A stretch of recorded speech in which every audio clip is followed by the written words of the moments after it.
Ya belum terlambat. Tadi pagi tema saya hari raya ya kan, masih gembira-gembira ya. Kemarin baru juga cap gome ya, saya juga dikirimin lontong tuh ya. Tahu tuh dari mana sih itu budayanya, tapi enak juga lah ya. Puji Tuhan, haleluya, kita sudah memuji Tuhan, kita sudah memuliakan Tuhan, kita sudah bernyanyi, dan yang di lantai paling atas, di atas saya maupun yang di bawah, kiranya pujian dan penyembahan kita ini menyenangkan dan menyukakan hati Tuhan. Ya, nah hari ini saya mau bicara tentang kualitas Kristen zaman now, zaman sekarang. Ya, kita akan bahas satu bagian firman Tuhan yang saya beri judul kualitas Kristen zaman sekarang. Ya, puji Tuhan. Haleluya, yang menyaksikan di Facebook GPIA juga selamat menyaksikan, dan biarlah ini juga jadi berkat ya. Mari kita akan belajar.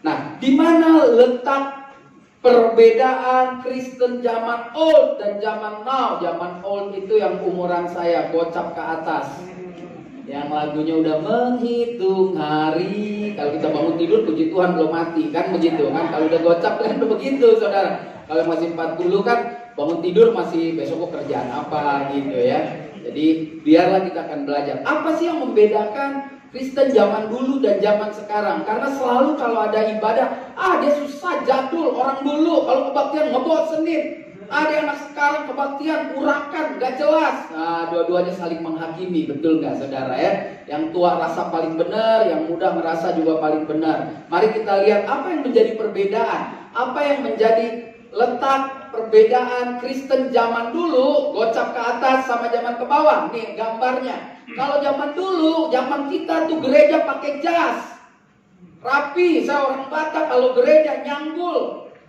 Ibadah jam, kalau ini petugas tuh depan pintu, kalau dia jam 7, jam 4 udah cari long torso, ya. Mukanya pada tembem. Kenapa? Karena bawah diikat, pengen naik.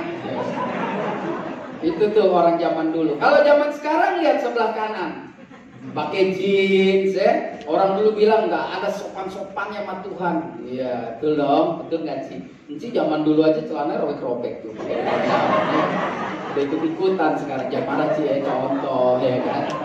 Jadi Enci orang dulu cetakan baru ya kan.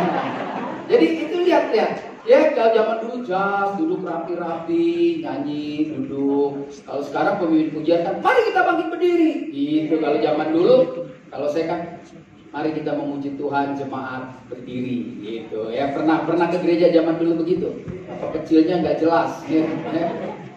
Apalagi bedanya zaman dulu, zaman sekarang. Lihat, saya coba berusaha dulu kita sebelum sampai bagian yang menarik. Nah, zaman dulu choir, paduan suara, nyanyi. Zaman sekarang band pakai lampu, nggak jelas, nyembah Tuhan pakai asap-asap, kayak zaman kedukun, ya kan? Nah, kalau anak sekarang capek pak, pakai buku nyanyi, Laskar Kristen maju, angkatlah pedang, ya mau bunuh-bunuhan. Nah, itu bedanya saudara ya. Jadi zaman dulu sama zaman sekarang itu ya seperti itu. Cuma ibu-ibu zaman dulu tetap aja sih tato alis ya, jadi zaman sekarang ya. Kan juga kasih tahu yang udah 60 ya, saya udah bilang yang tato udah 60 tahun hati-hati ya. Nggak lu nahan alis lu yang melender ya kan, tahan lo ya. Makanya kalau tato waktu muda jangan pikir nggak bakal tua. Nah, tatonya anak muda nih yang main drum basket, Adidas, sudah tua luntur aib. Ya, nah itu jadi begitu ya. Apalagi yang membedakan? Nah ini mulai sekarang gara-gara COVID jadi ketemu. Yang membedakan zaman dulu kalau kolekte masih pakai kantong, di GPIA masih zaman dulu pakai kantong. Ya, zaman sekarang gereja kan gesek-gesek, ya kan. Terus orang zaman dulu apa tuh gereja pakai kartu kredit, nggak bener. Nah akhirnya Tuhan bikin malu kita yang suka marah. Sekarang kolekte bisa dikirim lewat transfer, ya. Jadi ya itulah, mulai sekarang kita jangan cepat-cepat menghakimi karena nggak tahu ke depan itu mau jadi apa, kita nggak tahu ya. Jadi yang tukang lihat-lihat tuh, dukun-dukun pendeta dukun meleset semua ya. Banyak pendeta dukun kan, apaan sih gereja pakai streaming? Hampir setahun sekarang pakai streaming. Makanya jangan suka lawan-lawan. Jadi apa sih perbedaannya orang zaman dulu sama zaman sekarang? Kalau kita lihat dari gambar-gambar saya tampilkan, pakai kartu kredit, pakai kantong, wire, ada band, duduk sopan. Apa yang membedakan, saudara? Rasa-rasanya kita perlu belajar hari ini kedua kualitas di dalam Kristen zaman old dan zaman now itu cuma perbedaannya kualitas iman dan moral, saudara. Ya, moral, tahu moral kan? Moral itu kelakuan gitu ya. Iman itu masalah kepercayaan kita sama Tuhan. Ini yang membedakan cuma apa? Lihat, beriman sepertinya orang dahulu, tapi orang dahulu udah pakai jaket basket ke gereja, jadi dahulu yang udah baru. Bahkan nah nih saya dapat gambar. Dia bilang yang zaman sekarang moralnya nggak ada. Dia bilang Yesus penyelamat gangster ya, rampok ngebunuh pakai doa. Ya pernah nonton film? Miskin banget ya kecil nggak nonton film. Kecil kan nonton kan? Mau ngerampok doa dulu, mau bunuh orang doa ya itu moral juga nggak ada. Itu udah dari dulu. Nah oleh karena itu mari kita lihat apa sih yang sebenarnya terjadi sekarang sama yang dulu. Di dalam Alkitab dikatakan apa yang sudah jadi sekarang dulu juga ada. Jadi saudara jangan heran kalau ada homoseks, lesbian, udah ada zaman dulu. Main judi bukan baru sekarang, dulu juga udah ada. Selingkuh bukan dari sekarang, dulu udah ada, semua udah ada. Ya kan? Jadi kita lihat nih, ayatnya jauh sebelum kita lahir Salomo sudah tulis apa yang pernah ada akan ada lagi, dan apa yang pernah dibuat akan dibuat lagi. Tidak ada sesuatu yang baru di bawah kolong langit ini. Nggak ada perbedaan, sama aja. Cuma beda kemasan aja mungkin. Zaman dulu nggak ada penyedot udara kayak begini. Tetapi bicara iman dan moral, dulu itu sama aja. Ya, apa yang pernah ada, no difference. Lalu saya ambil dua bagian ayat yang dikatakan bagaimana bejat rusaknya orang dulu, itu pun juga sama terjadi rusaknya bejat orang sekarang. Paulus bilang jelas sekali di dalam Efesus 5 ayat 15. Dikatakan karena itu perhatikanlah dengan seksama bagaimana kamu hidup. Janganlah seperti orang bebal, tetapi seperti orang arif. Zaman dulu udah ada orang bebal, Bu. Zaman dulu udah dibilang, lo hidup yang benar. Zaman sekarang juga ada. Sama. Sekarang orang punya bini 2 kecil. Zaman dulu 12, 15. Salomo 1000. 3 tahun sekali baru ketemu. Bapak ketawa. Banyak kayaknya. Saudara lihat dong. Apa yang terjadi? Jadi tidak ada yang berbeda. Mulai sekarang jangan berantem. Dengar anak muda, jangan lihat emak lo gereja masih pakai kebaya, lo bilang orang zaman dulu. Jangan, biar dia menikmati aja hubungan dia sama Tuhan dari cara berpakaian. Tapi anak sekarang juga bukan berarti ketemu Tuhan jeansnya robek dari bawah sampai atas dong, ya kan? Nggak bener juga ya Ci, pakaian rapi dikit nape, pakai rok adeknya anak sekarang, ya. Iya. Mesti pakai baju 2 meter seperempat, dia beli 1,75 meter, akhirnya kurang bahan di sininya, bolong masuk angin. Bingung orang gereja pakai baju bolong sini, ya kan? Ntar dikerok merah sendiri loh, ya. Nah, jadi jelas gak ada bedanya. Oleh karena itu kita akan belajar bahwa orang Kristen zaman old atau orang Kristen zaman now sekarang sesungguhnya hanya dibedakan atau dipisahkan oleh usia. Gak ada, semua ajarannya sama. Mau yang tongcim, mau yang anak muda, koko cici, sama semua. Nah, iman dan moral orang Kristen tidak ditentukan oleh zamannya. Iman orang Kristen itu ditentukan oleh pilihan masing-masing. Ya, jangan pernah bilang saya kan lahir tahun 39, nggak ada urusannya sama lahir tahun 98. Sama aja, kalau pilihan mau beriman nggak ditentukan lahir tahun berapa. Ya kan? Cuma ya aneh aja yang lahirnya makin tua kelakuannya jadi aneh-aneh ya. Kalau anak kecil so tua masih enak ketoknya, lu so tua lu. Ya kalau udah tua kayak anak kecil kita bingung. Iya kan, lu kayak anak kecil, iya lah. Jadi kita akan belajar tindakan apa yang harus saudara dan saya lakukan agar kita bisa melakukan sesuatu yang baik di zaman kita. Sekarang bicara zaman sekarang. Hari ini kita berdiri ya zaman sekarang ya, yang lalu sudah berlalu, yang baru sudah datang. Bagaimana agar kita tetap bisa menjaga kualitas iman kita, itu yang penting Ibu Bapak ya, anak-anak muda. Mau zamannya besok Covid sekarang 19, Covid 21 kayak Covid 30, biasa-biasa aja. Kualitas iman menentukan. Tadi pagi saya bilang, saya nggak takut mati, tapi saya nggak mau cari mati, gitu ya. Saya nggak takut corona, tapi saya nggak mau cari corona. Ngapain gue cari dia? Biar dia dapat sendiri, gitu loh saudara. Jadi nggak perlu takut, tapi jangan menantang, jangan memuji Tuhan, jangan mencobai Tuhan. Banyak orang mencobai Tuhan. Ya, saya percaya jemaat GPI nggak mencobai Tuhan. Datang rame begini pagi, siang, nanti sore itu karena memang mau mendekatkan dan mencari Tuhan dengan benar. Makanya orang kalau datang dengan hati yang benar pasti pulang dengan penuh sukacita. Ya, nanti sore saya tahu sih ada banyak jemaat tesi, jemaat tenaga sisa. Ya kan? Yang hari ini dia udah jalan-jalan, aku capek daripada ntar gue mati belum gereja, gue gereja dulu. Nah, kalau mati jam 9 lumayan, ya kan? Kalau ini nih yang jam 7 jam 9 emang jemaat niat. Ya jam 5 juga niat sih. Nanti lu mau datang lagi jadi nggak jadi. Jam 5 saya mau bahas tentang tetap optimis. Orang Kristen harus optimis, itu tema saya tahun ini. Tetap optimis. Jadi dari pagi hari raya kita bahas. Sekarang Kristen zaman now, nanti tetap optimis ya. Hari Kamis jangan sampai bolos. Gue ingat mukanya nih biar masker ya. 6:30 dan jam 10. Jam 10 ya boleh lah. Justru yang jam 10 zaman old yang datang kebaktian yang tua-tua ya. Karena kan pulang nggak mungkin diperkosa saudara ya. Kalau anak muda kan takut pulang diperkosa. Oh udah tua diperkosa tuh ambil aja gitu. Haleluya. Yuk kita akan belajar firman Tuhan. Jadi ada 4 tindakan agar kita bisa menjaga iman dan moral kita ya. Tenang, ketemu saya lagi masih lama nanti akhir tahun ya. Tunggu-tunggu aja jadi pemain cadangan saya ya. Nah, yuk ada bagian firman Tuhan di dalam Roma 12 ayat yang kedua. Ayat yang sangat terkenal, mengajarkan kepada kita 4 sifat atau sikap yang harus kita lakukan agar di zaman now ini, di zaman sekarang ini, kualitas kita tetap terjaga ya ibu-ibu. Tetap saya mau kita menjernihkan pikiran ya. Kalau napas kan udah jernih nih sama ini. Pikiran, melihat perubahan, jangan pernah alergi. Karena orang yang tidak berani menghadapi perubahan, dia adalah orang yang kalah.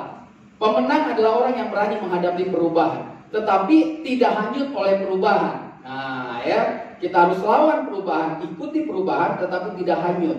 Jangan ngikut ya udah begini deh zamannya. Gak setuju juga saya ya saudara. Makanya saya senang kalau ibadah di GPIA nih, bukan cari muka, ada gembalanya, bukan. Saya nggak pernah lihat ibadah minggu anak mudanya pakai celana robek-robek, ceweknya pusar kelihatan, nggak ada. Ini masih bagus. Kalau ke gereja otaknya masih old, bagus, ya itu penting ya. Tapi perubahannya harus now. Nah ini dia keren kan.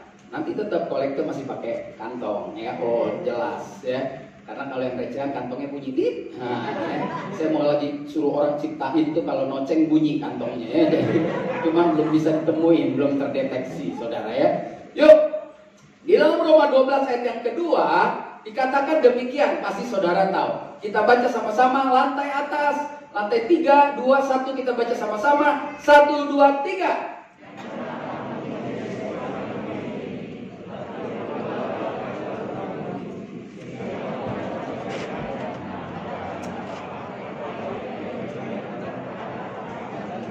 Dari sini aja kita bisa dapat pelajaran yang luar biasa. Makanya kalau baca Alkitab tuh jangan cepet-cepet. Gue juga tahu ayat ini. Perhatiin baik-baik, renungkan. Ada hal-hal yang luar biasa ya. Kita belajar. Siap murid-murid, siapkan catatan. Di sini saya seneng loh ada yang nyatet ya. Ntar ada ujian ya. Juni ada ujian ya. Kalau bisa lolos bagus. Nah, makanya tadi saya bilang paling susah khotbah itu di GPIA. Satu jemaatnya zaman old, nyatet. Ya, kan? Kalau yang junior kan foto, cekrek gitu.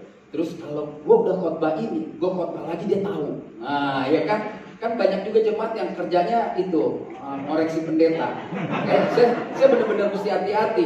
Seminggu ini temanya mesti lain-lain, pembahasan harus lain-lain. Kalau nggak, gue udah tahu. Gitu. Walaupun nggak bisa ngelakuin, gue udah tahu. Gitu kan? Banyak orang tahu firman nggak bisa melakukannya. Kita akan belajar. Yang pertama, bagaimana agar moral kita, kualitas iman dan kualitas moral kita bisa terjaga di zaman yang super canggih ini, super modern. Dengar udah baca Mars sebentar lagi ada orang mau tinggal di sana, saudara. Tinggal di Mars, makanya lo nabung, punya duit, tinggal di sana aman, udara bagus. Tapi kalau nyampe nggak boleh pulang lagi, gitu. Ya peraturannya begitu. Jadi kalau mau tinggal di Mars sana, sincia sendiri, barongsainya ngambang. Nah, yang pertama dikatakan, janganlah kamu menjadi serupa dengan dunia ini. Jadi yang pertama, agar moral dan iman kita tidak berubah, moral dan iman kita tetap bisa maju menghadapi perubahan ini, saudara dan saya harus berani hidup berbeda. Kalau nggak berani hidup berbeda, masuk kubur, nggak ada gunanya. Ya, Kristen yang nggak berani berbeda, dia tetap Kristen. Tapi pasti kalau mati tempatnya juga berbeda sama yang Kristen benar-benar. Ya, saya berani katakan nggak semua orang Kristen masuk surga. Hati-hati. Ya, hanya orang yang hidupnya menjadikan Yesus Kristus Tuhan, itu pun belum tentu masuk surga. Kenapa? Karena untuk membuktikan menjadikan Yesus Kristus itu Tuhan, maka hidupnya harus berbeda. Orang yang sudah jadikan Yesus Tuhan, nih sudah jadiin Yesus Tuhan, maka dia metanoia, berubah pikirannya, berubah pola pikirnya, berubah tindak tanduknya, berubah kata-katanya, berubah cara mengasihinya, berubah cara memberi. Ya, minggu depan minggu depan itu minggu yang jemaat paling takut. Karena minggu pertama kan, pelit minta ampun, ya kan? Nah, ini saudara, hidup harus berani berbeda. Apa yang ditampilkan dunia tidak bisa sama dengan apa yang ditampilkan surgawi, walaupun menjalaninya bersama-sama. Ya dong, saudara di kantor sama-sama kerja, saudara punya pabrik sama-sama kerja, saudara mau apapun sama-sama dengan orang dunia. Hidup ini beriringan dengan dunia, tetapi akhirnya ujungnya harus ada perbedaan. Orang harus lihat bahwa akhirnya gue nggak sama. Saudara boleh pacaran sama nggak seiman, terserah saudara. Kalau saya nggak boleh, tapi kalau saudara tetap jalan sampai saat ini ya terserah. Tetapi berani nggak ketika saudara jalan di ujungnya harus berpisah? Kalau enggak, ya berarti saudara belum Kristen, gampang kan? Nah, daripada ujungnya sakit nanti, lebih baik dari awal nggak usah mulai. Gitu loh. Kalau orang pacaran apa sih tujuan akhirnya? Kan menikah, Bapak Ibu. Kalau cuma lucu-lucuan ya jangan pacaran, beli tunai. Iya aja, ke sana Bandung aja. Nah, saya hanya ingin katakan, ketika kita menjadi orang Kristen zaman sekarang, maka yang dihadapi oleh kita adalah berani hidup berbeda. Saya nggak perlu jelasin dong, berbeda berarti orang Kristen harus baca Alkitab, harus berdoa. Itu nggak perlu saya ajarin. Dari mukanya ini muka udah katam baca Alkitab, muka udah hebat. Jadi yang perlu sekarang adalah praktek nyata, bahwa zaman yang begitu cepat berubah tidak mempengaruhi kehidupan kita yang terus juga berubah setiap hari, tetapi semakin dekat dengan Kristus. Kita udah dekat, tapi belum akrab sekali. Makanya terus akrab sampai nanti dia datang, kesempurnaan itu datang menyempurnakan kita. Seperti lagu bilang, bertemu muka dengan muka. Sampai kita bertemu muka dengan muka, maka yang sempurna itu menjadi sempurna dalam hidup saudara dan saya. Beri tepuk tangan yang meriah buat Tuhan. Jadi yang pertama, saudara dan saya harus berani hidup berbeda. Sama-sama dengan saya katakan, berani hidup berbeda. Yang kiri kanan saudara bilang, berani dong. Bilang sama suami lo, ada yang di sebelah suami nggak? Berani lo hidup nggak beda lo dari sejak lo kawin. Bilang sama istri juga, lo juga berubah dong. Yang berubah body aja lo, lama-lama ada rubahnya. Iya. Jadi pagi saya bilang kalau dia sambutan bingung, padahal dia di belakang mimbar, daging lebih segini, kan repot kita. Ya, kalau itu nggak apa-apa deh. Yang penting ini berubah. Ya, berani jadi Kristen yang gini, berani ngomong gini. Akulah bangsa terpilih, imamat yang rajani, umat yang kudus, kepunyaan Allah yang telah membebaskan kami dari gelap kepada terang yang ajaib. Supaya apa? Firman Tuhan bilang di dalam kitab Petrus, supaya aku memberitakan perbuatan-perbuatan yang ajaib. Tadi pagi saya bilang nih, saya bukan belagu, terserah kalau saudara bilang belagu. Kalau saudara udah percaya Yesus, percaya saudara pasti makan. Makanya tadi pagi saya senang banget ayat itu. Yesus bilang begini sama muridnya, ada yang bawa makanan nggak? Kesian nih orang udah 3 hari ikut gua, nanti kalau dia pulang lapar, pingsan, mati. Itu kisah Yesus kasih makan berapa orang? 4.000 orang. Ada juga yang 5, ada yang 4 ya. Jangan ingatnya 5 terus ya.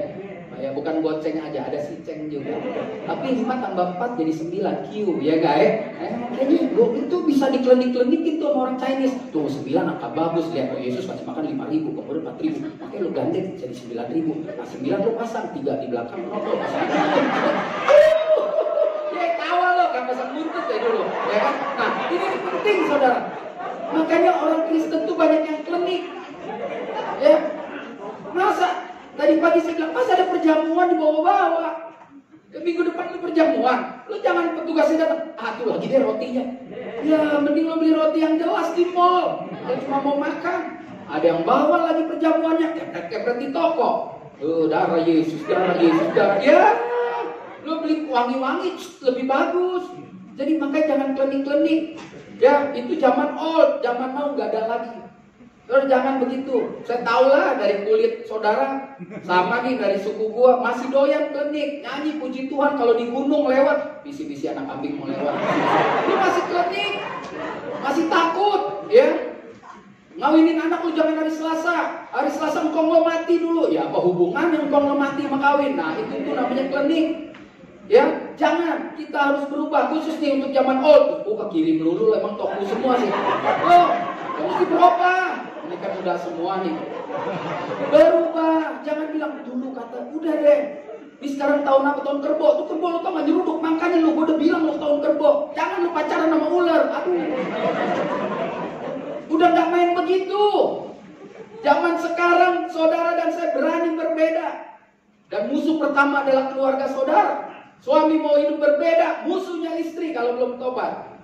Gereja melulu. Oh duit lo, gereja. Udah bini tuh, mata duitan bener.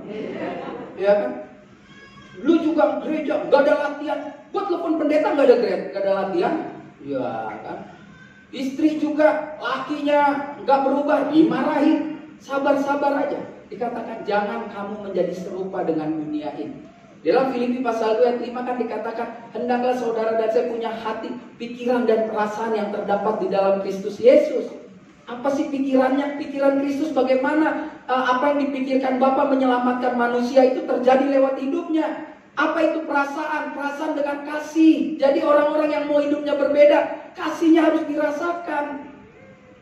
Harus susah, emang susah. Saya juga orang Batak, kalau marah juga nggak marah aja kayak marah. Waduh, ini yang nenek-nenek ini biasanya sama kan, sama ya bahasanya. Kalau ngomong, lu ambilin itu dong, lu tau gak yang itu tuh ambilin itu, apa sih itu ambilin itu? Ya kan suka gitu ya kalau ngomong, lu tau nggak? Itu tuh disetrikakan itu, nah iya lu colok aja yang itu tuh itu apa sih? Saya suka berantem lu sama mertua masalah begitu. Ya harus berubah. Hidup ini harus berubah, nggak ada jalan lain. Jadi yang pertama, berani hidup berbeda. Yang kedua dikatakan, tetapi berubahlah oleh pembaharuan budimu. Inilah yang saya katakan, saudara boleh berubah, saudara boleh mau jadi orang Kristen yang benar, tetapi yang realistis, yang nyata setelah jadi Kristen, maka saudara harus mengubah kehidupan iman dan moral kita. Iman adalah bukti segala sesuatu yang saya percaya dapat, tapi belum. Kalau udah dapat, ngapain beriman? Gue beriman nih punya bini, ya lu udah punya bini, lu berarti mau lagi dong. Nah, gue beriman nih mau punya anak lagi. Nah, itu mungkin segala sesuatu. Gue beriman anak gue akan lulus sekolah. Walaupun saudara gak kerja nih, gak karu-karuan gitu. Tetapi iman dan moral saudara jaga. Saya percaya anak saya pasti selesai sekolah. Itu namanya iman. Saya percaya tahun berikutnya kehidupan saya akan berubah. Itu namanya iman. Nah, itu harus ditunjukkan sejalan dengan poin yang pertama. Ada perbedaan di dalam pergaulan hidup saudara dan saya di dunia yang nyata yang semakin kejam. Dunia ini kejam, semakin kejam. Siapa kuat dia menang ya. Dengan kasus COVID begini kan, siapa kuat dia menang. Siapa yang gak kuat dia kalah. Kita orang-orang gak kuat. Kita orang dari sisi jumlah aja gak banyak. Kekuatan kita jadi ada di mana? Dan saya senang kita bukan jumlah yang banyak, tetapi setiap sikap hidup kita diperhatikan orang. Jadi kita tidak menang dalam jumlah, tapi kita menang dalam moral. Kita menang dalam sikap hidup kita. Makanya apapun yang dilakukan orang Kristen selalu jadi pusat perhatian. Jadi pusat perhatian. Tapi saya mau sampaikan sama saudara sekali lagi ini penting. Saudara kan suka nonton YouTube. Minta maaf nih yang suka putar YouTube gitu. Kalau saudara orang Kristen lebih baik kalau saudara nonton YouTube, nonton aja yang pendidikan Kristen benar. Saudara jangan banyak-banyak nonton YouTube yang seolah-olah Kristen tapi cuma jualan kesaksian-kesaksian orang yang bukan Kristen akhirnya menyerang-nyerang agama lain. Itu nggak keren, nggak ada gunanya buat saudara. Akhirnya saudara ketemu orang, tuh kan lu lihat nggak sih ini? Si ini kan begitu, kan di sana kan begitu. Makanya dia tuh nggak benar, nggak penting buat saudara dan saya. Yang penting buat kita kalau saudara nonton YouTube yang berpendidikan tentang bagaimana iman Kristen saudara maju dan hidup saudara jadi berkat. Saya bukannya anti dengar kesaksian itu, nggak ada gunanya. Saya lahir Kristen, nggak penting buat saya. Saya dengar orang yang bukan Kristen, lalu pindah Kristen terus buat apa buat saya? Saya tidak menginjil kepada mereka. Saya menginjil kepada orang Kristen yang belum bertobat, yang belum jadi Kristen. Kalau ada orang yang bukan Kristen, terus mau masuk Kristen, saya akan cari teman saya yang dulu berasal dari kepercayaan yang lain untuk dia jelasin. Saya nggak bisa jelasin. Saya kecil nggak ada di rumah ibadah yang lain, saya hanya ada di gereja. Jadi jangan buang waktu, jangan buang pulsa saudara, jangan buang hal-hal yang cuma untuk berdebat, tetapi untuk kita lebih maju, supaya iman kita jelas, moral kita juga lebih baik. Bukan saya anti, tetapi jangan, lebih baik saudara kuotanya habis untuk mendengar pendidikan Kristen yang serius, yang benar-benar. Mendingan saudara nonton YouTube-nya GPIA ulang-ulang, mendingan saudara nonton Facebook-nya GPIA ulang-ulang, toh sama-sama habis juga kuota, tetapi berkatnya sama. Daripada nonton yang aneh-aneh ya, saya sih nggak bakal mau nonton yang ribut-ribut. Pak udah nonton si A, seru loh, dia ngelanjangin ini, ngapain? Nggak penting buat saya. Karena saya nggak diutus untuk itu, apalagi saudara ya nggak. Kita yang belajar Alkitab pala mau pecah, nggak nyambung, apalagi saudara yang cuma nonton dikit ya putus, kenapa kuota habis? Nah nonton nanggung, udah nanggung bersaksi lagi, haleluya ya. Kata siapa? Ada tuh kata di YouTube, lu nonton aja, jangan ya. Saudara lebih baik fokus aja. Kalau gereja ini punya YouTube, gereja ini punya Facebook, nonton itu aja. Kan nggak habis. Saudara kan nggak kebaktian di Duta Mas kan? Pendetanya nggak tahu siapa, ya nonton aja nanti YouTube itu. Udah jelas tersaring ya. Yang saudara nonton itu jelas. Orangnya nggak akan saudara buat saudara bingung atau tersesat. Percaya deh. Jadi orang-orang yang mau berbeda, dia harus mengubah kehidupan imannya. Seperti yang saya katakan tadi. Saya nggak perlu jelasin, orang Kristen harus baca Alkitab. Kalau dia nggak baca Alkitab, dia bohong besar lah. Ya, orang Kristen tuh pasti ada waktu berdoanya. Kalau nggak, dia bohong besar. Orang Kristen nggak ada alasan nggak bisa nyanyi. Masa sih lo nggak bisa nyanyi di rumah? Kalau lo bengong nyanyi kan itu bagus. Suara fals nggak apa-apa di rumah, didengar Tuhan. Kalau di mimbar, didengar Tuhan juga. Jemaat enak. Nah makanya, jadi kalau nggak bisa nyanyi, jangan minta Pak Nael, saya mau dong pelayanan nyanyi. Tuhan denger, jemaat enak. Ya kan, jangan juga kan, itu namanya moral juga ya. Jadi bukan pilih-pilih, memang lu gak talentanya nyanyi, masa lu nyanyi. Lu talentanya kolektan, ya kolektan aja. Itu sama upahnya besar di surga. Ya tapi kalau nyanyi tampil, kolektan juga tampil. Kalau itu 3 kantong, 3-3-nya yang jalanin. Saya taruh di jalan lagi. Gak apa-apa kalau lu mau ambil kerjaan orang, ya kan. Nah ini penting. Alkitab bilang jelas sekali, jangan kamu menjadi serupa dengan dunia ini, tetapi berubahlah oleh pembaruan budimu. Tahu budi kan? Tahu? Moral. Zaman saya kecil sih buku bacaan ini si Budi makan ya, tahun 73 tuh kan. Nah ini kata budi, ya kan. Nah mari kita lihat lagi yang ketiga, apa yang harus berubah di dalam kehidupan. Dikatakan di dalam Roma 12 ayat 2, janganlah kamu menjadi serupa dengan dunia ini. Berarti berani untuk hidup berbeda. Tetapi berubahlah oleh pembaruan budimu. Berarti saudara dan saya harus mengubah kehidupan, iman dan moral. Yang ketiga, sehingga kamu dapat membedakan mana kehendak Allah, mana kehendaknya. Saudara, banyak orang belum bisa membedakan loh saudara. Yang dia lakukan ini memang ini dosa. Nonton YouTube-nya yang aneh-aneh sih, ya kan? Dosa, masa mesti diajarin? Yesus tidak menghapus hukum Taurat. Yesus menyempurnakan hukum Taurat karena kita nggak bisa. Tetapi hukum Taurat itu sebagai dasar minimal untuk mengukur dosa. Ya, jangan mencuri, jangan berzina, jangan mengucapkan saksi palsu, jangan mengingini kepunyaan orang lain. Panjang itu Keluaran 20. Hafal nggak saudara? Enggak kan? Debat lagi. Anak Now, hafal hukum Taurat? Ayo lo pakai pujian lo, hafal ya. Gak usah titik koma. Satu, jangan ada Allah lain.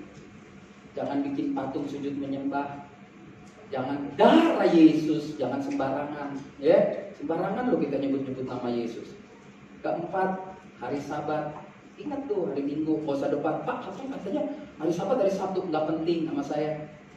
Ya tadi pagi saya share ya, saya bahas tentang hari raya. Saya bilang ada hari raya Rosh Hashanah, hari raya orang Israel. Saudara-saudara kan darah yang mengalir Chinese. Lu mau agama apapun, tahun baru Cina lu rayain, betul dong. Imlek, iya boleh. Agama Kristen, Islam, Buddha, Konghucu. Kalau Imlek, darah gua ada DNA-nya Chinese, itu hari raya gua. Nah kalau Israel lu kagak ada hari rayanya, lu rayain. Saya ngomong begitu pernah 2 minggu lalu. Wah saya di WA, dia bilang, pendeta kalau nggak tahu soal hari raya jangan ngomong. Ini ada ayatnya, dia baca gitu. Akhirnya kita kan jadi kayak belagu gitu kan. Susah nih kalau yang baca perkosa ayat, ya. Orang emang mesti sekolah juga, ya kan. Kalau darah saya moyang gue orang Israel, gue rayain. Gue orang Batak, gue cari di ensiklopedia, gue cari di Google, nggak ada tahun baru orang Batak. Jadi gue ikut Sinca, ya gue ikut aja, gue rame-rame. Gue ikut aja tahun baru Imlek, ya gue kagak ada. Gue kalau ada tahun baru Batak, gue pasti rayain. Ya nggak ada. Jadi gue tahun barunya 1 Masehi, itu tahun baru buat semua orang. Gue dibilang begitu, lihat nih Tuhan suruh ada hari raya Pantekosta ini. Ini saya perlu jelasin juga sama saudara. Orang Kristen gak ada hari rayanya. Hari rayanya cuma satu, pas ini perjamuan. Yesus cuma bilang apa? Lakukan ini untuk peringatan akan aku. Natal gak ada, itu kesepakatan Bapak Gereja, betul dong? Oh kan ada Pentakosta, lain. Pentakosta lu apa? Pentakosta gua kan pencurahan Roh Kudus. Pencurahan Roh Kudus terjadi pas orang Israel merayakan Pentakosta. Akhirnya orang Kristen, ya udahlah. Hari Pentakosta kita rayakan. Kan itu jelas. Lu keluar Paskah, lu keluar dari Mesir. Kok Paskah Yesus belah-belah mati waktu itu hari Jumat. Kan beda latar belakangnya. Jadi banyak orang yang suka kayak begitu. Waduh, yo biasa lah istri saya. Yo lu jangan, enggak, gue gak mau ladenin. Orang-orang kayak begini aneh. Ya kalau Sinca lu rayain, kulitnya gue kagak bisa bohong. Ya nggak, masa lu ngaku orang Papua. Ci ini bilang, orang apa lu Ci? Papua. Ih, dia mah. Rendem oli lo jadi terang gitu kan. Nah, ini kan penting saudara. Jadi kita perlu belajar tentang hal itu. Kalau yang saya baca ya Alkitab jelas Yesus waktu belah, makanlah ini, jadikan ini peringatan akan aku. Makanya gereja kalau nggak ada perjamuan kudusnya tersesat. Gereja pasti ada perjamuan kudus. Gereja lain nggak mau rayain Natal, saya nggak keberatan. Gereja kalau di Israel sana tanggal 6 Natalnya 6 Januari, nggak perlu ribut, ngapain sih? Emang Yesus bilang jangan lupa ya setiap tanggal 25 kirim ya bakery ke rumah gua ulang tahun, kan enggak. Tapi kalau perjamuan jelas dia ngomong, jadikan ini peringatan akan aku. Makanya gereja selalu ada perjamuan. Ada gereja yang nggak mau rayain Pentakosta, ya urusan dia, nggak tersesat, biasa-biasa aja, ngapain sih ribut. Tetapi kalau ini kan emang dia suruh, makanlah, jadikan peringatan akan aku. Ya, jadi Natal nggak pakai baju baru nggak apa-apa, biasa-biasa aja. Yang penting hati baru, ya kan? Lumayan lah, ada penguatan buat yang nggak sanggup beli baju kan? Itu begitu. Nah, ini penting saudara. Jadi jangan suka debat-debat yang kayak gitu. Ya, maju aja terus dalam Tuhan. Kita jadi orang Kristen yang jelas, berani hidup berbeda, iman moral kita bertambah-tambah bagus. Lalu mulai latih kepekaan akan Roh Tuhan, latih kepekaan kita agar kita tahu bahwa ketika kita mau membedakan mana kehendak Tuhan, mana yang bukan, nggak bisa kalau saudara tidak peka dengan Tuhan. Makanya iman begitu bagus, moralnya bagus, berani berbeda dengan dunia. Harusnya kita tahu ini nggak benar, ini benar. Tapi ada orang sampai udah tua bekarat, udah sampai dari bongkok lurus bongkok lagi. Ngerti kan waktu bayi dia bongkok, lalu udah gagah sampai bongkok lagi. Kagak bisa ngebedain ini nggak benar sama ini benar. Bingung gak saudara? Makanya kita perlu belajar. Ini sederhana banget firman Tuhannya, tapi bisa buat saudara kaya kalau saudara buka hati. Gampang kok. Gue gak mau sama dunia. Gue mau iman dan moral gue lebih baik setiap hari. Oleh karena itu Tuhan, saya mau punya kepekaan. Kepekaan tahu membedakan. Kepekaan mau tahu caranya. Lu gak perlu doa yang aneh-aneh. Tuhan supaya saya bisa membedakan. Enggak. Konsisten baca Alkitab, konsisten berdoa, konsisten memuji Tuhan. Lama-lama lu tahu sendiri bahwa oh ipar gue ternyata jahat. Oh gue punya mertua gue tahu ya lebih jahat dari mak lampir. Iya, oh gue tahu ternyata anak gue selama ini bohong sama gue ya. Dia pacaran sama orang gak seiman. Gak perlu yang aneh-aneh. Kenapa? Karena hikmat diberikan oleh Tuhan, bukan oleh hamba Tuhan, oleh Tuhan. Kalau saudara dengar saya ngomong, saya bergumul Tuhan. Kalau saya ngomong, biarlah orang-orang yang dengar ini Tuhan kasih kuasa untuk mereka terima omongan ini. Lalu mereka berubah sendiri oleh karena kuasa Tuhan. Gak bisa kalau cuma karena orang. Saya senang sekali, saya konsisten. Kalau saya doain saudara cuma bisa menguatkan secara moral, secara psikologis. Gue doain berubahnya bukan karena doa saya, karena saudara mau berubah. Kalau mau berubah bisa, nggak mau ya udah. Lu nyanyi aku berubah, sungguhku berubah, waktuku serahkan semua. Tahu nggak sih lagu itu? Itu lagu old banget. Tahu lagu zaman dulu, lo Kristen masih pakai sarung. Iya, belum pakai jeans, ya kan? Nah, ini penting saudara membangun kepekaan. Membangun kepekaan. Kalau saudara tanya sama saya, gak usah seminar repot-repot. Itu tadi iman dan moral dikencengin lagi, speednya ditambah. Istilah anak sekarang gaspol, baca Alkitab. Begitu kepepet ngomonginnya firman aja terus. Gue gak bisa makan, Tuhan kan kasih makan 4.000 orang. Alkitab bilang 3 hari ikut Yesus loh. 3 hari full hati. 3 hari ikut Yesus. Dan Alkitab gak tulis kan, tadi pagi sampai saya ingetin, gak bilang lalu orang yang ikut Yesus lapar dan mulai berontak. Enggak. Tuhan tahu kapan nih orang bakal mati. Kalau gue gak kasih makan, gue kasih makan. Itu Tuhan selalu tepat, tidak pernah terlambat. Jangan cuma nyanyi aku punya Tuhan yang besar, tapi grogi. Beras dari segini udah tinggal segini, duit belum masuk, grogi. Habis dulu beras. Kemarin saya diprotes, saya kan kalau kayak gini-gini aku gak protes bini saya.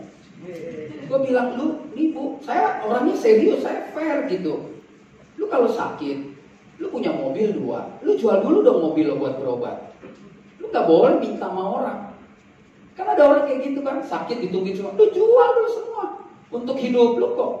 Begitu lu udah bener-bener habis, gue gembel nih, gila sakit, gue mati. Ya mungkin udah mesti selesai, lebih bagus lo mati, semua hartanya habis buat berobat, daripada lo mati, anak lo bunuh-bunuhan buat harta lo. Itu ada bagusnya juga, ya kan? Tapi ini enggak, udah mau mati, anaknya ngumpul, yang paling kecil datang dimarahin. Ngapain lo? Papa kan mau mati, toko siapa yang jaga? Udah mau mati masih mikirin toko. Ada orang seperti itu. Dan saya percaya Tuhan gak bikin saudara sampai menderita kayak begitu. Tapi please, jangan biasain jadi orang tukang minta-minta, pengemis. Saya selalu nih sepanjang COVID ini ingetin, jangan jadi tukang minta-minta. Diam aja sampai Tuhan bilang, ada makanan gak? Kasih makan nih orang, udah mulai lapar. Nanti dia pingsan. Mesti punya iman yang kayak begitu. Slow aja, slow, woles aja bro. Biasa-biasa aja. Ikut Tuhan tuh emang agak gila, saudara, buat ukuran dunia. Orang Kristen udah pada gila, susah kagak pada ikut ngerampok nih. Misalkan ada penjarahan, orang Kristen gak ikut ngejarah, biasa-biasa aja. Emangnya lu kenyang untuk berapa tahun sih? Kalau ngejarah hari itu lu makan kenyang, besok mati juga. Lebih baik biarin aja Tuhan kasih makan. Lebih, Tuhan kalau kasih selalu lebih loh saudara. Cuma yang bikin kita kurang kan karena gak tahu diri, keinginan, ketinggian. Boleh kalau saudara sanggup, saudara makan mahal, boleh. Kalau memang saudara harus ceplok telur, dadar gedein, bagi 4, ya terima aja. Ada kan yang dadar 2, anaknya 8. Lebarin, potong. Orang yang menderita banget sih, bukan. Terus, kenapa Tuhan? Si anak 8 telur 2 ceplok. Tuhan bilang, telur 2 ceplok cukup. Buat anak 2, lu 8, di luar program gue lu tambah 6. Tuhan, gue mau berkati lu 2 telur, lu paksa 8. Lu cari sendiri sono kan begitu gitu loh saudara. Jadi makanya jangan cuma paksa Tuhan intinya ya. Nikmati aja hidup dengan Tuhan. Nikmati itu persekutuan yang baik dengan Tuhan. Tidak akan dibiarkan, tidak akan dikecewakan orang-orang yang menanti-nantikan Tuhan. Mereka seumpama Raja Wali dengan kekuatan sayapnya terbang mengatasi awan-awan yang tebal itu. Raja Wali, tahu kan Raja Wali? Raja Wali itu saya pernah bilang sore dipatokin burung gagak, nggak ngelawan dia. Dia bawa terbang tinggi sampai gagaknya kehabisan oksigen, jatuh sendiri. Makanya kau terbang tinggi dengan Tuhan, perkaramu akan jatuh sendiri. Gak usah sibuk lawan iblis, kau sibuk aja sama Tuhan. Iblis capek sendiri, bikin iblis ngangkat gitu. Gue bingung gak bisa gangguin dia nih. Gue gak tahu padahal dia biasa-biasa aja nih, gak kuat-kuat amat, tapi gue gak berani ketemu dia, rasa kesetrum. Nah ya, itu berarti saudara punya kekuatan yang luar biasa. Yang keempat, lihat, yang baik, yang berkenan kepada Allah yang sempurna. Jadi pada akhirnya setelah saudara lakukan tindakan berani hidup berbeda, lalu saudara mengubah kehidupan iman dan moral saudara, lalu saudara mulai membangun kepekaan dengan Roh Kudus, maka yang terakhir saudara harus menyenangkan Tuhan. Menyenangkanmu, senangkanmu, hanya itu kerinduanku. Jangan cuma nyanyi, lakukan. Makanya menyenangkan Tuhan itu mesti nekat. Tadi saya bilang tuh ada Bu Gembala, orangnya saya lakukan. Saudara, gereja benar ada diakonia. Benar dong Pak Nail ya, ada. Gereja memang memperhatikan jemaat. Tapi mari kita ngomong fair-fairan. Ini gak ada pesan dari Pak Nail dan siapa-siapa. Tapi saya mau ngomong sebagai pesan orang Kristen. Saudara dibantu gereja boleh nggak? Boleh. Kalau seumur hidup boleh nggak? Itu nggak tahu malu. Lo mesti pikirin. Kalau saudara menikah, oke, lu sedang membangun rumah tangga. Lu serius dalam Tuhan. Gereja memantau bagus. Anak lu TK dibayarin. Oh, it's okay, nggak ada masalah. Duit gereja masih ada. Dan gereja selalu punya duit untuk tolong orang. Tapi terus naik SD 6 tahun, oke, dibayarin gereja. Anak itu lulus SD. Kan lu laki bini makin tua sebenarnya. Terus ya datang lagi, Pak Nail, saya gimana ya gereja? Oke, setelah bergumul doa, disekolahin lagi sampai SMP. 3 tahun lagi, 10 tahun disekolahin gereja. Terus SMA minta lagi. Kalau gue gempalanya, gue bilang, lo keluar dah, lo cari aja agama lain. Lu gila, lu nikah, lu 9 tahun, lu ditolong orang, ngapain lo kawin? Lu gak percaya dong ada Tuhan waktu lo menikah. Masa Tuhan biarin lu jadi pengemis? Saya gak percaya. Apapun omongannya. Berarti ini orang emang orang gak beriman. Orang beriman gak mungkin. Kita suka baca akan naik ke atas bukan turun. Bukan kaya raya. Sekolahin anak itu kebutuhan, keperluan. Tuhan pasti kasih keperluan. Iya dong. Anak lo gak perlu pakai Nike, harganya 1 juta. Pakai aja sepatu bata. Kenapa? Ya dia malu. Lo gak tahu diri, gak bisa ajar anak lo. Itu gampang. Pak mesti Reebok, lo beli Tanah Abang yang second robek ada. Ya kan maksudnya orang Kristen itu kalau dia tahu bermoral, dia tidak akan kurang, saudara. Jadi kalau saudara nih maaf ya, udah dibayarin gereja, makan dikasih, nggak apa-apa, gereja pasti kasih karena fungsi gereja seperti itu. Tapi dalam diri mesti ada rasa malu gitu loh. Kalau udah nggak punya rasa malu, udah repot. Lo kira GPIA Departemen Sosial, lu gabung aja tuh sama Mensos yang baru gitu. Bukannya gereja gak bantu, maksudnya kita mesti malu dong orang Kristen. Gila nih gue jadi tukang minta-minta lu. Gila sepanjang kita kan lu bininya paling setiap hari nangis terus, salah kawin, bubar takut. Makan tuh omongan, ya enggak. Kalau pacaran firman, makanya denger yang belum laku-laku nih, cewek denger baik-baik. Kalau cari cowok Kristen boleh, yang Kristen gila jangan. Maksudnya Kristen boleh, jangan apa gila Kristen nggak boleh. Pacaran dibawa doa, puasa. Begitu kawin bingung loh. Pacaran nggak pernah ajak minimal di McD kayak KFC. Boros kita sebagai orang Kristen harus membina dari rohani. Mereka begitu kawin lebih. Akhirnya udah datang ke kantor gereja. Ya kita kan sudah mengabdi sama gereja, tolong dong. Saya kasih tahu malu. Ya kalau orang Kristen malu ya. Emang kita nggak diajarin menjadi peminta, kita diajarin jadi memberi. Waktu saudara beri nih minggu depan nih, nanti saudara kasih per bulan 200.000. Saudara nggak kurang, jangan malu sama yang kasih 2 juta. Karena waktu saudara kasih 200.000, sebetulnya Tuhan kasih saudara 1,8 kan? Iya dong, kan 2 juta lo ambil 200. Emang Tuhan minta semua? Kan enggak. Berarti dong saudara, terus bilang, ya gue cuma kasih 200, mana ada orang kasih 20 juta. Ya itu perkara dia. Dia juga nyesek ngasihnya. Nyesek gitu. Tapi dia harus kasih, konsisten kan gitu. Kalau dia enggak, kita tahu. Ini saya enggak lagi ngomong soal duit, bukan. Maksudnya orang Kristen tuh memberi. Lu kasih 1.000 perak juga besok persepuluhan 1.000. Berarti kan Tuhan tetap ngasih 9.000 dong. Tuhan tidak pernah ambil semua yang dia kasih. Makanya orang Kristen itu harus bisa menyenangkan Tuhan lewat tindakannya. Tindakan siapa? Suami-suami, istri-istri, anak-anak, pemain musik, pengerja, saya sendiri harus menyenangkan Tuhan. Dan bukti, saya orang dulu nih, lahir tahun 66, Ci pasti lahir tahun 34 ya. Lama gitu. Saya lahir tahun 66, saya hidup di 2011. Ci, puji Tuhan masih hidup umur sekarang, masih ngalamin masa Jepang. Ci hidup di 2011, dengar nih anak muda. Kita mesti menyesuaikan diri dengan mereka. Bahwa memang sekarang ibadah seperti ini. Tetapi firman Tuhan, semua orang harus menyesuaikan diri dengan firman Tuhan. Lo mau pakai jeans robek, gak urusan gua. Tetapi mesti menyesuaikan diri dengan firman Tuhan.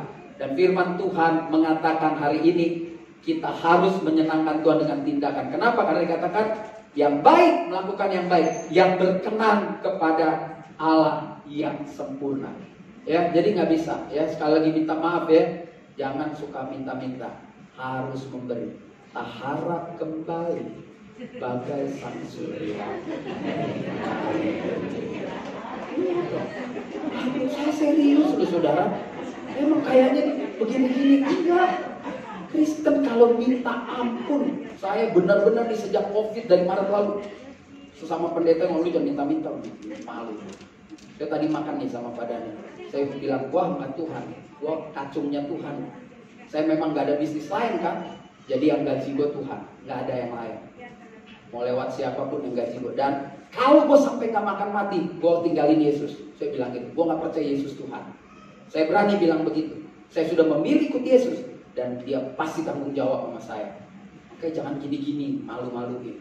Ya kan mak kakak sendiri, jangan. Mending lu di rumah nangis, laki bini lu pegang tangan laki lu, kita pasti gak makan Tuhan, gak apa-apa saya mati-mati Said Tuhan, gak apa-apa makan. Ya ampun, COVID gini aja kita ngalamin, banyak orang ngirim kue gak kita minta. Kemarin gue Jumat cap gome 4 datang, 4 kotak ngirimin, lontong cap gome. Gue makan sendiri kan, gue bagi gue sama bini gue, sisanya gue kasih orang lain. Kan berkat memberkati. Gue bilang ini baru, masih hangat. Gue bilang, ayo udah makan. Masa gue rakus makan 4 kotak? Ya orang rakus di padang gurun mati loh. Ya padang gurun mati kan? Jangan rakus. Secukupnya. Nanti siang makan apa lagi? Ada lagi. Gak usah bingung. Gak usah bingung. Jangan bingung menghadapi hidup ini. Ikut Yesus memang agak segini sih saudara. Ya yang lantai 4, 3 mesti miring ikut Yesus. Tapi percaya deh, miringnya ikut Yesus itu justru akan menjadi kemenangan yang dilihat banyak orang. Haleluya. Tepuk tangan yang meriah buat Tuhan. Jadi tidak ada Kristen zaman lama dan zaman baru. Nggak ada. Semua sama. Karena semua harus kembali kepada firman Tuhan. Yang penting kualitas Kristen di zaman ini harus kembali kepada firman Tuhan. Roma 12 ayat yang ke lupa 2. Puji Tuhan ya. Jadi ada 4 prinsip. Berani untuk hidup berbeda, mengubah kehidupan dan iman moral kita, lalu membangun kepekaan dalam Roh Kudus, dan menyenangkan Tuhan melalui tindakan. Ini pasti luar biasa. Saudara pasti bisa melakukan ini. Selamat akhir pekan. Ya, habis ini boleh jalan-jalan. Kalau nggak bisa tidur, ayo jam 5 datang lagi ketemu saya ya. Tenang, kalau saya biar COVID, kalau ajak foto masih mau ya. Saya jamin nanti sore saya ganti batik ya saudara ya. Yuk maju terus dalam Tuhan, tetap semangat, beri tepuk tangan yang meriah buat Tuhan. Mari kita bangkit berdiri. Kita katakan menyenangkanmu, senangkanmu hanya itu kerinduanku. Haleluya. Menyenangkanku, senangkanmu, hanya itu kerinduanku.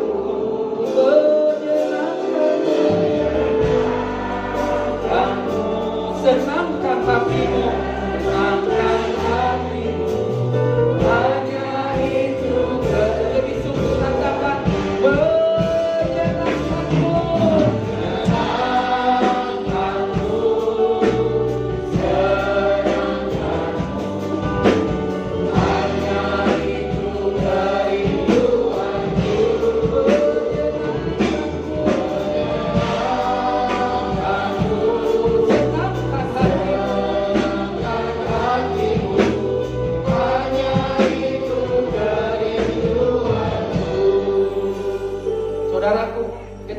belajar firman Tuhan, ketika kita tahu zaman boleh berganti, cuaca boleh berganti, iklim boleh berganti, mungkin rezeki turun naik boleh berganti, yang tidak bisa tergantikan adalah kebenaran firman Tuhan.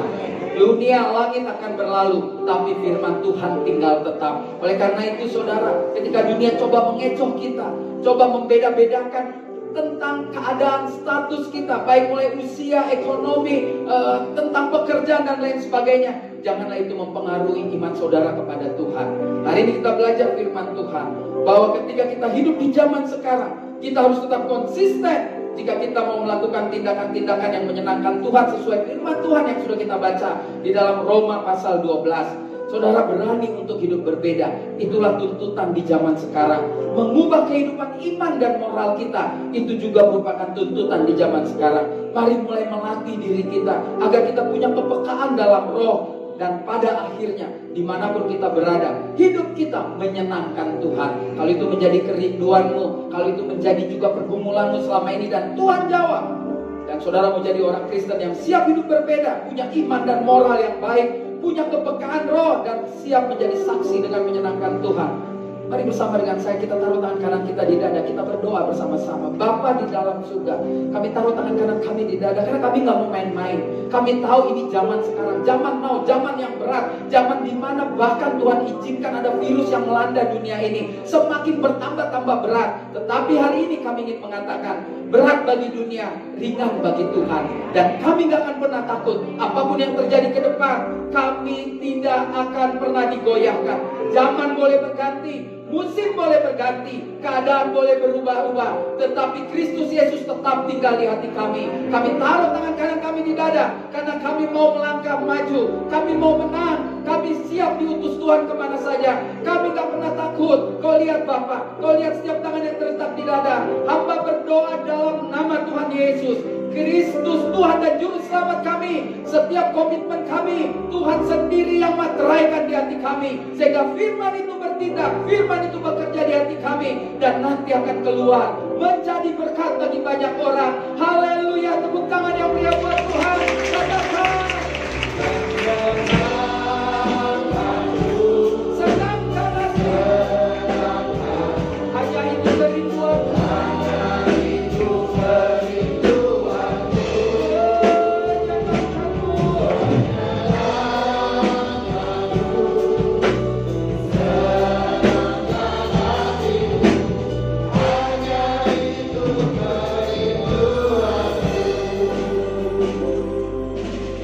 biarlah Tuhan dalam kehidupan kami boleh terus menyenangkan hati Tuhan.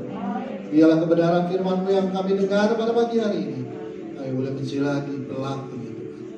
Hamba-Mu yang sudah menjadi saluran berkat bagi kami, urapi selalu Tuhan dengan kuasa-Mu, sehingga pelayanan hamba-Mu dimanapun melayani, nama Tuhan dipermuliakan. Berdoa dalam nama Tuhan Yesus Kristus. Haleluya. Amin. Silakan duduk Bapak.